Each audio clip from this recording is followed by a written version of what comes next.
ಎಲ್ಲರಿಗೂ ಶರಣು ಶರಣಾರ್ಥಿಗಳನ್ನ ಸಲ್ಲಿಸಿ ಪತ್ರಿಕಾ ಮಾಧ್ಯಮದ ಎಲ್ಲ ಸ್ನೇಹಿತರಿಗೂ ಕೂಡ ಈ ಒಂದು ಪತ್ರಿಕೋದ್ಯಮಕ್ಕೆ ಆತ್ಮೀಯವಾಗಿರ್ತಕ್ಕಂಥ ಸ್ವಾಗತ. ಇವತ್ತು ಪತ್ರಿಕಾಗೋಷ್ಠಿಗೆ ಆಗಮಿಸಿರ್ತಕ್ಕಂಥ ನಮ್ಮ ಬಸವಪರ ಸಂಘಟನೆಗಳ ಎಲ್ಲ ಪದಾಧಿಕಾರಿಗಳಿಗೆ ಹೃತ್ಪೂರ್ವಕವಾಗಿರ್ತಕ್ಕಂಥ ಸ್ವಾಗತವನ್ನು ಕೋರಿ, ಇವತ್ತು ಪತ್ರಿಕೆ ಉದ್ದೇಶ ಏನಪ್ಪ ನಾವು ಹೇಳೋದಂದ್ರೆ, ರಾಜ್ಯಾದ್ಯಂತ ನಡೆಯತಕ್ಕಂಥ ನಮ್ಮ ಬಸವ ಸಂಸ್ಕೃತಿ ಅಭಿಯಾನ ಅತ್ಯಂತ ಅಭೂತಪೂರ್ವವಾಗಿ ಯಶಸ್ವಿಯಾಗಿ ಹಿಂದೆಂದೂ ಕೂಡ ನಡೆದೇ ಇರತಕ್ಕಂಥದ್ದು ಕಾರ್ಯಕ್ರಮ ನಡೆದೇ ತಮಗೆಲ್ಲರೂ ಕೂಡ ಅದಕ್ಕೆ ಸಾಕ್ಷಿಯಾಗಿದ್ದೇವೆ ಅಂತಕ್ಕಂಥ ಮಾತನ್ನು ಹೇಳಿ, ಆ ಒಂದು ಕಾರ್ಯಕ್ರಮವನ್ನು ಕುರಿತು ಕೆಲವು ಪಟಾಭದ್ರ ಹಿತಾಸಕ್ತಿಗಳು ನಮ್ಮ ವಿರುದ್ಧ ಇಲ್ಲ ಸಲ್ಲದ ಆರೋಪಗಳನ್ನು ಮಾಡಿರ್ತಕ್ಕಂಥದ್ದು. ಅದರಲ್ಲಿ ಪರ್ಟಿಕ್ಯುಲರ್ ಆಗಿ ಒಬ್ಬರು ನಮ್ಮ ಕನ್ನೇರಿ ಮಠದ ಸ್ವಾಮಿಗಳು ನಿನ್ನೆ ಅವರು ಏನು ಹೇಳಿಕೆ ಕೊಟ್ಟಿದ್ದಾರೆ, ಆ ವಿಡಿಯೋ ವಾಟ್ಸಪ್ ಅಲ್ಲಿ ಹರಿದಾಡ್ತಾ ಇದೆ, ಎಲ್ಲ ರಾಜ್ಯಾದ್ಯಂತ ನಾವೆಲ್ಲರೂ ಕೂಡ ನೋಡಿದ್ದೇವೆ. ಅದಕ್ಕೆ ನಾವು ಬಸವ ಭಕ್ತರಿಗೆ ಎಲ್ಲರಿಗೂ ಕೂಡ ತುಂಬಾ ನೋವಿನ ಸಂಗತಿ ಇವತ್ತು ಅವ್ರು ಮಾತಾಡಿದ್ದು. ಅದಕ್ಕೆ ಆ ಮಾತನ್ನ ಖಂಡಿಸಿ ಇವತ್ತು ನಾವು ಪತ್ರಿಕಾಗೋಷ್ಠಿಯನ್ನ ಮಾಡತಕ್ಕಂಥ ಉದ್ದೇಶ.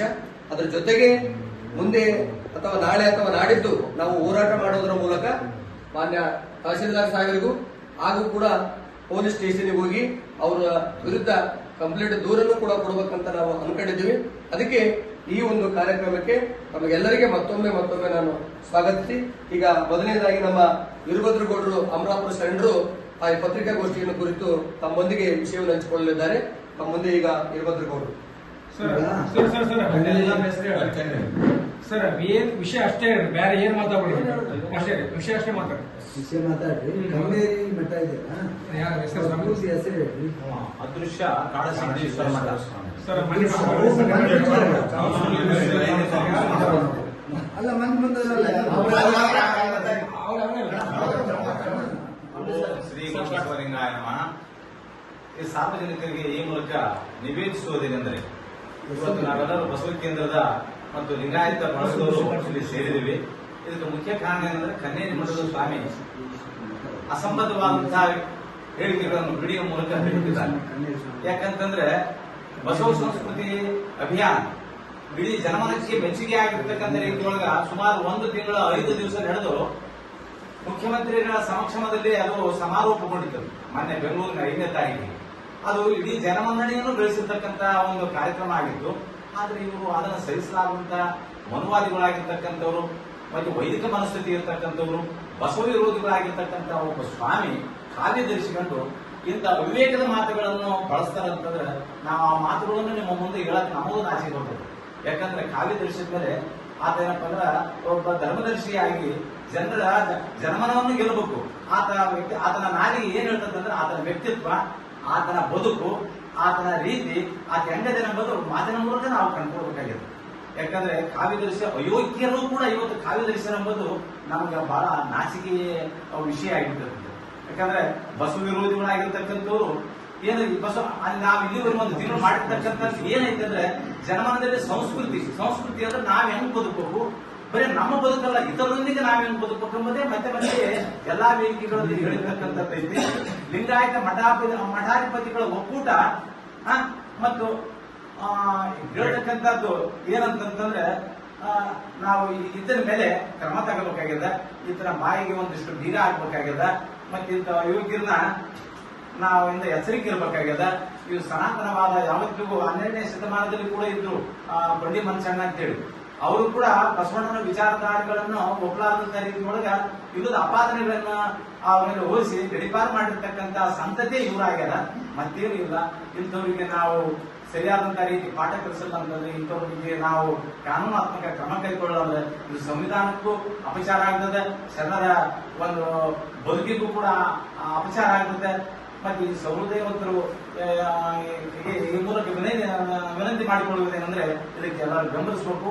ಇಲ್ಲಿಗೆ ಆತ ನಿಂದಿಲ್ಲ ಅಂದ್ರೆ ಇದಕ್ಕೆ ನಮ್ಮ ಲಿಂಗಾಯತ ಬಳಗ ದೊಡ್ಡ ಪ್ರಮಾಣದಲ್ಲಿ ಪ್ರತಿಭಟನೆ ಮಾಡತಕ್ಕಂತ ವ್ಯವಸ್ಥೆಯನ್ನು ಕೂಡ ನಾವು ಮಾಡಬೇಕಾಗ್ತದಂತ ಹೇಳಿ ನನ್ನ ಮಾತನ್ನು ಎಲ್ಲಿ ಸರ್ ಮಾಡಿ ಸರ್ ಇಲ್ಲಿ ಯಾವ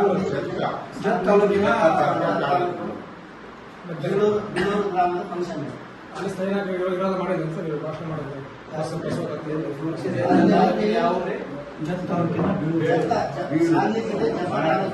ಬೀಳೂರು ಗ್ರಾಮದಲ್ಲಿ ಆಯೋಜಿಸಿರ್ತಕ್ಕಂಥ ಕಾರ್ಯಕ್ರಮದಲ್ಲಿ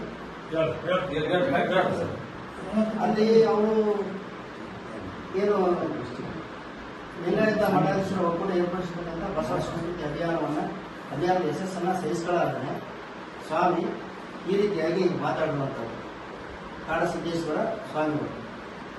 ಅವರು ಒಬ್ಬ ಕಾವಿದಾರಿಯಾಗಿ ಕಾಲಿಗೆ ಕಳಂಕ ತರ್ತಕ್ಕಂಥ ಮಾತನಾಡಿದ್ದಾರೆ. ಅದು ಅವರ ಅರಿಬಿಟ್ಟಿರ್ತಕ್ಕಂಥ ನಾಲಿಗೆ ಅವರು ಬಳಸಿರ್ತಕ್ಕಂಥ ಕೀಳುಮಟ್ಟದ ಪದಗಳು ಬಹುಶಃ ಯಾವ ಅನಾಗರಿಕರು ಕೂಡ ಬಳಸಂಗಿಲ್ಲ. ಅಂತ ಅನಾಗರಿಕರು ಬಳಸ್ತಕ್ಕಂಥ ಪದವನ್ನು ಸ್ವಾಮೀಜಿ ಬಳಸಿರ್ತಕ್ಕಂಥದ್ದನ್ನು ನಮ್ಮ ಸಿಂಧೂರಿನ ಬಸವ ಕೇಂದ್ರ ಹಾಗೂ ಎಲ್ಲ ಬಸವಪರ ಸಂಘಟನೆಗಳನ್ನು ಉಗ್ರವಾಗಿ ಖಂಡಿಸ್ತಾ ಇದ್ದೀವಿ ಅಂತಕ್ಕಂಥದ್ದು. ಅಷ್ಟೇ ಅಲ್ಲದೆ ಆತನಿಗೆ ಒಂದು ಆತಂಕ ಇದೆ. ಸ್ವಾಮೀಜಿಗೆ ಏನು ಆತಂಕ ಇದೆ ಅಂತಂದ್ರೆ ಬಸವ ಸಂಸ್ಕೃತಿ ಅಭಿಯಾನ ಅಭೂತಪೂರ್ವವಾದಂಥ ಯಶಸ್ವಿ ಆಗೋದ್ರ ಜೊತೆಗೆ ಜನಮಾನಸದಲ್ಲಿ ಒಂದು ಮೌಢ್ಯತೆಯ ವಿರುದ್ಧವಾಗಿ ಒಂದು ಜನಜಾಗೃತಿಯನ್ನು ಮೂಡಿಸ್ತಕ್ಕಂಥ ಕಾರ್ಯಕ್ರಮ ಆಗಿರುವುದು ಆತನಿಗೆ ಸಹಿಸ್ತಾ ಇಲ್ಲ. ಕಾರಣ ಇಷ್ಟೇ, ಆತನ ಆ ಒಂದು ವಿಚಾರಗಳಿಗೆ ಏನು ಇವತ್ತು ಜನರು ಜಾಗೃತರಾಗತಕ್ಕಂಥ ಭಯ ಮತ್ತು ಆತಂಕದಿಂದ ಈ ರೀತಿ ಹತಾಶೆಯಿಂದ ಹೇಳಿಕೆ ಕೊಟ್ಟಿರ್ತಕ್ಕಂಥದ್ದು, ಇದನ್ನು ನಾವು ಖಂಡಿಸ್ತಾ ಇದ್ದೀವಿ ಅಂತಕ್ಕಂಥದ್ದು. ಜೊತೆಗೆ ಅಷ್ಟೇ ಅಲ್ಲದೆ ಲಿಂಗಾಯತ ಮಠಾಧೀಶರನ್ನ ಮೆಟ್ಟಿನಿಂದ ಹೊಡಿಬೇಕು ಅಂತಕ್ಕಂಥ ಮಾತು ಹೇಳಿರುವಂಥದ್ದು ಏನಿದೆಯಲ್ಲ, ಅದು ನಮ್ಮ ಎಲ್ಲ ಲಿಂಗಾಯತ ಮಠಾಧೀಶರು. ಅದು ಕೇವಲ ಇವತ್ತು ಏನು ಬಹಳಷ್ಟು ಜನ ಮಠಾಧೀಶರು ಇದನ್ನ ಸಹಿಸಿಕೊಂಡಿದ್ದಾರೆ. ನಮ್ಮ ಲಿಂಗಾಯತ ಮಠಾಧೀಶರು ಬಹಳ ಸೌಮ್ಯವಾಗಿ ಕೂಡ ಈಗಾಗಲೇ ಪ್ರತಿಕ್ರಿಯಿಸಿದ್ದಾರೆ. ಬಾಲಕಿ ಅಪ್ಪರಾಗಿರ್ಬೋದು, ಸಾಣಳ್ಳಿ ಶ್ರೀಗಳಾಗಿರ್ಬೋದು, ಮತ್ತೆ ಎಲ್ಲ ಮಠಾಧೀಶರು ಕೂಡ ಬಹಳಷ್ಟು ಸೌಮ್ಯವಾಗಿ ಅದಕ್ಕೆ ಪ್ರತಿಕ್ರಿಯಿಸಿದ್ದಾರೆ.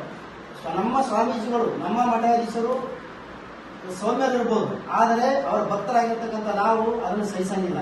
ನಮ್ಮಲ್ಲಿ ಕೂಡ ಒಂದು ಗಣಾಚಾರಿ ತತ್ವ ಅಂತ ಇದೆ. ಲಿಂಗಾಯತರಲ್ಲಿ ಒಂದು ಗಣಾಚಾರಿ ತತ್ವ ಅಂತ ಇದೆ. ಪ್ರತಿರೋಧಿಸೋದಕ್ಕೆ ನಾವು ಕೂಡ ನಮ್ಮ ಅಸ್ತಿತ್ವಕ್ಕೆ, ನಮ್ಮ ಅಸ್ಮಿತೆಗೆ ಧಕ್ಕೆ ಬಂದಾಗ ಖಡ್ಗವನ್ನು ಕೂಡ ಹಿಡಿದು ನಾವು ನಮ್ಮ ಅಸ್ಮಿತೆಯನ್ನು ಉಳಿಸಿಕೊಂಡಿರ್ತಕ್ಕಂಥ ಇತಿಹಾಸ 12ನೇ ಶತಮಾನದಲ್ಲಿ ನಾವು ಕಾಣ್ತೇವೆ. ಅಂತ ಒಂದು ವಾರಸುದಾರರಾಗಿರ್ತಕ್ಕಂಥ ನಮಗೂ ಕೂಡ ಕೋಪ ಇದೆ. ಹಾಗಂತೇಳಿ ಅವ್ರು ಬಳಸಿರ್ತಕ್ಕಂಥ ಶಬ್ದವನ್ನ ನಾವು ಇವತ್ತು ಬಳಸ್ತಾ ಇಲ್ಲ ಅಂತಕ್ಕಂಥದ್ದು.